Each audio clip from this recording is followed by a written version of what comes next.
هذا القرآن يوحدنا لطريق الخير يوجهنا الله تعالى أنزله ورسول الله معلمنا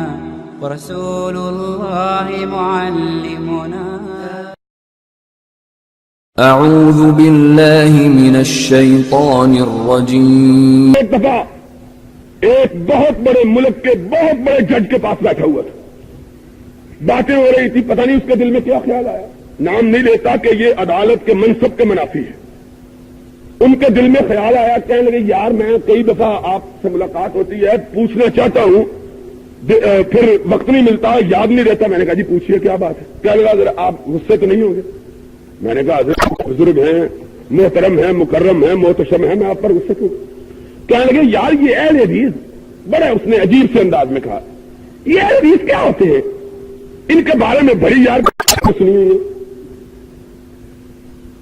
یہ بات ہے کہ میں تو ویسے کے بارے میں تو بڑا سینسٹیو، بڑا حساس ہوں، لیکن میں نے پیشانی پہ شکن نہیں ڈالی۔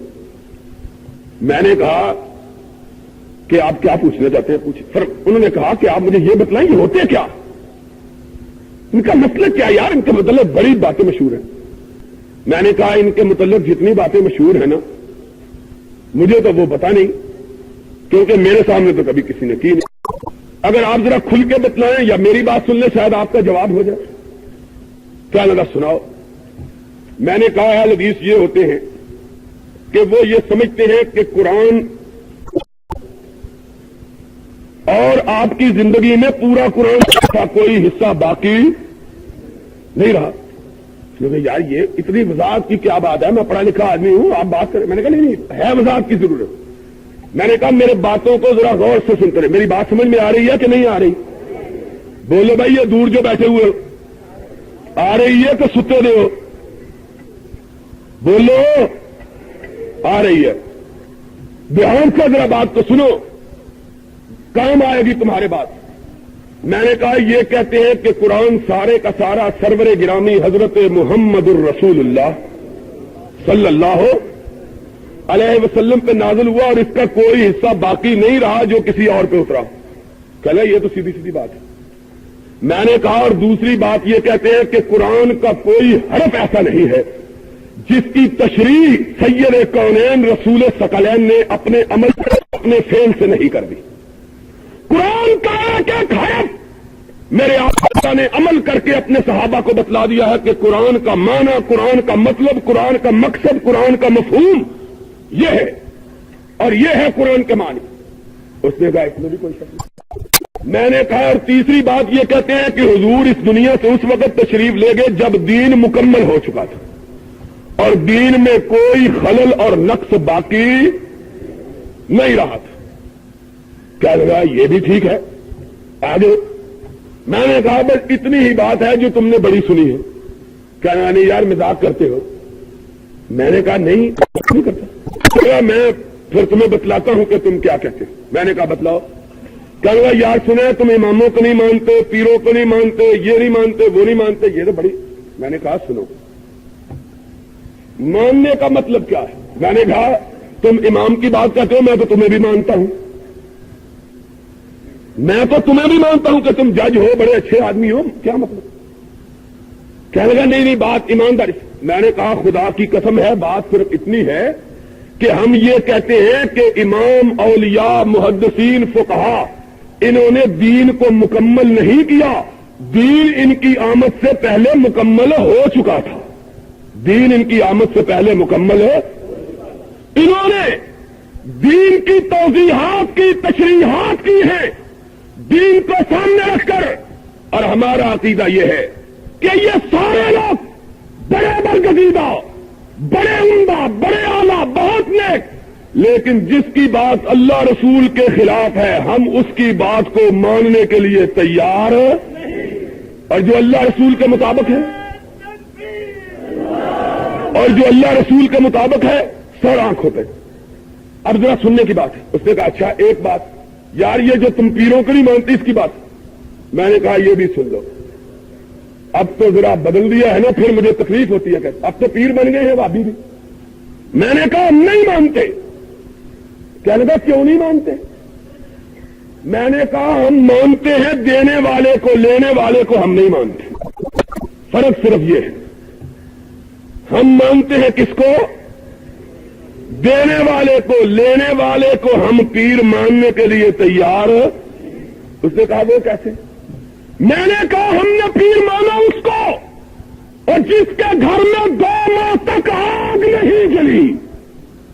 2 ماہ تک جس کے گھر میں آگ، کیا مطلب آگ نہ جلنے کا؟ حدیث کے الفاظ ہے، جس کے گھر میں 2 ماہ تک پکانے کے لیے کوئی چیز موجود نہ تھی، گھر میں آیا، عائشہ ناشتے کے لیے کچھ ہے؟ آقا کچھ بھی نہیں ہے۔ سیدھا مسجد سے تشریف لایا، فرمایا عائشہ کچھ نہیں ہے تو تمہارے چہرے پہ غم کے بادل کیوں چھائے؟ آقا آپ کائنات کے شہنشاہ، آپ گھر تشریف لائیں اور گھر میں آپ کے ناشتے کے لیے بھی کچھ نہ ہو۔ ابھی آنکھ سے آنسو نہیں چھلکا کہ سرور کائنات کے چہرے پہ تبسم آ گیا۔ فرمایا عائشہ شکر کرو اللہ نے ہمیں ایک اور روزہ اپنی ذات کے لیے رکھنے کا موقع فراہم کر دیا ہے۔ انی صاحب، میں نے تو تم سے ویسے ہی پوچھا تھا، میں نے تو روزہ رکھا ہوا ہے۔ دوسرے دن پھر آئے، عائشہ گھر میں کچھ ہے؟ آقا کچھ بھی نہیں ہے۔ فرمایا کوئی بات نہیں، انی صاحب، میں نے تو آج بھی روزہ رکھا ہوا ہے۔ رات کو آئے، افطاری کے لیے کچھ ہے؟ آقا ایک کھجور ہے۔ فرمایا اللہ کا شکر ہے، جس کو کھجور مل گئی سب کچھ مل گیا۔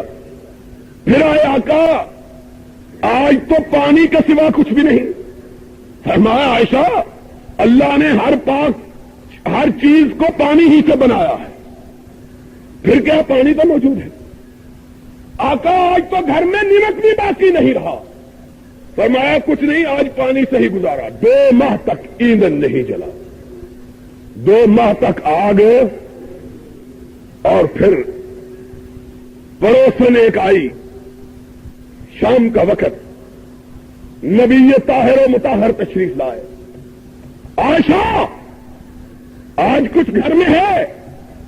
آقا ایک کھجور آئی تھی تحفے کی، میں نے بچا کے رکھی۔ آقا آپ کے آنے سے پہلے ایک فقیر عورت اپنے ساتھ چھوٹی سی بچی لے کے آئی۔ اس نے کہا نبی کے گھرانے والوں، میری بچی نے کئی دن سے کچھ نہیں کھایا۔ آقا وہ کھجور جو میں نے آپ کے لیے بچا کے رکھی تھی، آقا میں نے اٹھا کے اس فقیرنی کو دے دی ہے۔ آقا کے چہرے پہ مسکراہٹ آ گئی۔ فرمایا ما عندکم ینفد وما عند اللہ باق۔ عائشہ آج تو نے جی خوش کر دیا ہے کہ آج ہی کی کھجور تو کام آئی ہے جو قیامت تک کام دے گی۔ عورت طرف اٹھی، پڑوسن بھاگی ہوئی گھر گئی۔ خامن کی وفادار، خامن کی وفاشار، گھر میں ایک ہی بکری، اس کا دودھ دویا، بچوں کو نہیں پلایا، رکھ لیا، لیکن اپنی مرضی سے اٹھا کے نہیں لے گی کہ خامن سے نہیں پوچھا ہے۔ خامد آیا، دیکھا بی بی جاگ رہی ہے، رات گئے۔ بی بی کیا بات ہے آج اتنی رات گئے جاگ رہی؟ تڑپ اٹھی، آنکھوں میں آنسو۔ کہا میرے آقا آج میں کائنات کے شہنشاہ کے گھر گئی، ان کے گھر پر 2 ماہ سے آگ نہیں جلی ہے، اور آج کائنات کے امام تشریف لائے، ان کے روزہ افطار کرنے کے لیے گھر میں پانی کے گھونٹ کے سوا کچھ بھی نہیں تھا۔ میرے مالک آج میں نے دودھ کو بچایا، بچوں کو نہیں پلایا، تیری اجازت کی طلبگار رہی۔ سوچا کہ تو آئے اور میرے آقا کے گھر والوں کو دودھ کا پیالہ دے آئے۔ وہ لے کے چلا دودھ کا پیالہ، مسجد نبوی سے ہو کے راستہ حضور کی کوٹھری کی طرف جاتا ہے۔ مسجد سے گزرنے کے لیے گھر سے چلا، مسجد میں 117 طالب علم درویش مدرسے کے، دین کو پڑھنے والے، دین کو پڑھانے والے، ان میں سے ایک جاگ رہا ہے۔ کہا تمہیں ابو ہریرہ نیند کیوں نہیں آتی؟ کہا مدینے کے مسجد کے رب کی قسم ہے، میں نے 5 دن سے کچھ نہیں کھایا، لیٹتا ہوں تو پیٹ کروٹ نہیں بدلنے دیتا، کیسے سو؟ اٹھ کے کھڑے، بیٹھ گئے، کہا اللہ دیکھ لے میں نے 5 دن تجھ سے کچھ نہیں مانگا تھا، آج تو نیند نہیں آتی، آج کچھ کھانے کے لیے ہائے دل میں سوز ہو تو دعا عرش معلّہ کے کناروں تک جا پہنچے. آج ہم مانگتے ہیں دل میں سوز نہیں، کیسے پہنچے؟ ہم کہتے ہیں ہماری سنی نہیں جاتی. ہماری کیسے سنی جائے؟ پیٹ میں حرام جاتا ہے، کیسے سنی جائے؟ ہم کیسے سنائیں؟ کس طرح بات کو اللہ تک پہنچائیں؟ ابو ہریرہ کہتے ہیں ابھی میں نے ہاتھ دعا سے نیچے نہیں گرایا کہ دیکھا ایک آدمی دودھ کا پیالہ لیے ہوئے مسجد میں آ رہا. کہا میں خوش ہو گیا. میں نے کہا ابو ہریرہ آج تو خدا سے کچھ اور مانگ لینا تھا، بڑی جلدی دعا سنی گئی. اللہ اکبر. کہا لیکن دودھ والا ہماری طرف نہیں آیا، نبی کے باب عالی کی طرف بڑھ گیا. کہا میں نے سوچا ابو ہریرہ آج تیری دعا راستے میں ہی رہ گئی ہے.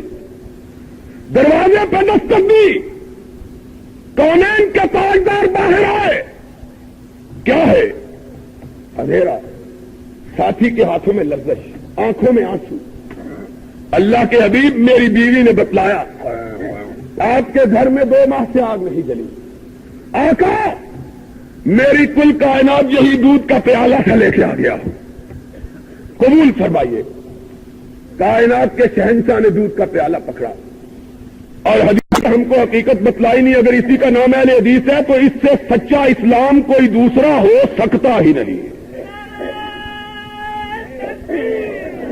اسلام کو اسی کا نام، کس کا نام اسلام ہے؟ اسلام نام ہے اس کتاب کا جو رب نے رحمت للعالمین پہ نازل کی، یا اسلام نام ہے ان تشریحات کا جو سرور گرامی علیہ الصلوۃ والسلام نے اپنی امت کو عطا کی. تیسری کسی چیز کا نام اسلام.